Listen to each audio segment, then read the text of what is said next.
Wreath വെച്ചുള്ള ആ സമരത്തിന് പിന്നിൽ പ്രതിപക്ഷ നേതാവാണ് എന്നാണ് മന്ത്രിമാരടക്കം ഇപ്പോൾ ആരോപിക്കുന്നത്.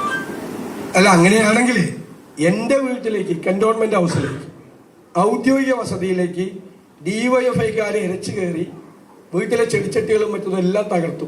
അത് ഈ മന്ത്രിമാരുടെ പിന്തുണയോട് കൂടിയാണ് അയച്ചത്. അവരെ അയച്ചത് ആണോ? എൻ്റെ പറവൂരിലുള്ള എൻ്റെ സ്വകാര്യ വസതിയിലേക്ക് 30 പേര് വന്നു, ഡിവൈഎഫ്ഐക്കാർ വന്നു, ബഹളം ഉണ്ടാക്കി വീട് അവിടെ നിന്നിരുന്നവരെ അടിച്ചു.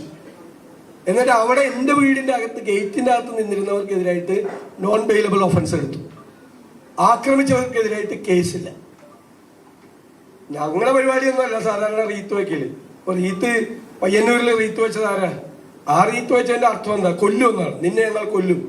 MN വിജയമാഷിന്റെ മോന്റെ മുമ്പിൽ റീത്ത് വെച്ചത് ഞങ്ങളുടെ രീതിയല്ല, ദാസമര രീതിയല്ല. പിന്നെ എനിക്കിതല്ലല്ലോ ജോലി, മന്ത്രിമാരുടെ വീട്ടിൽ കൊണ്ട് റീത്ത് വയ്ക്കാൻ പറയലല്ലോ ജോലി. അപ്പൊ ഈ ചോദ്യത്തിന് കൂടി എന്റെ വീട്ടിലേക്ക് ആളുകളെ പറഞ്ഞു വിട്ട് തല്ലി തകർത്തത് മന്ത്രിമാരാണെന്ന് കൂടി മറുപടി പറഞ്ഞാൽ മതി.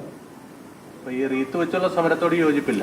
അല്ല, അങ്ങനെയൊന്നും ഞാൻ മന്ത്രിമാരുടെ വസതിക്കകത്തേക്ക് കയറുന്നതിനോടൊന്നും എനിക്ക് യോജിപ്പുള്ള ആളാണ്. ആ മന്ത്രിമാരുടെ വീടിനകത്ത് കയറുന്നതിനോട് യോജിപ്പുള്ള ആളല്ല. പക്ഷേ എന്റെ വീട്ടിലേക്ക് അതിക്രമിച്ച് കയറിയവർക്കെതിരായിട്ട് കേസില്ല, കേസ് പോലും എടുത്തില്ല. എന്ത് നീതിയാണ്? കേരളത്തിലെ പ്രതിപക്ഷ നേതാവിന്റെ ഔദ്യോഗിക ഇതെടുക്കുമല്ലോ, കേസെടുക്കുമല്ലോ.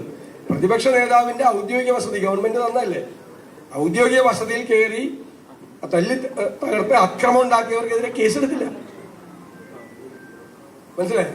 ഇത് ഞാൻ പറയില്ല, പറവൂരിൽ എന്റെ സ്വകാര്യ വസതി, എന്റെ പ്രൈവസി അല്ലേ, അവിടെ കയറി അവിടെ എന്നെ കാണാമെന്നവരെ അടിച്ചു.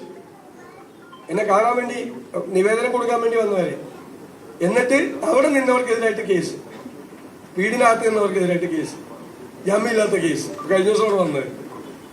എന്നിട്ട് നമ്മളെ പഠിപ്പിക്കാൻ പോലും വന്നവര്.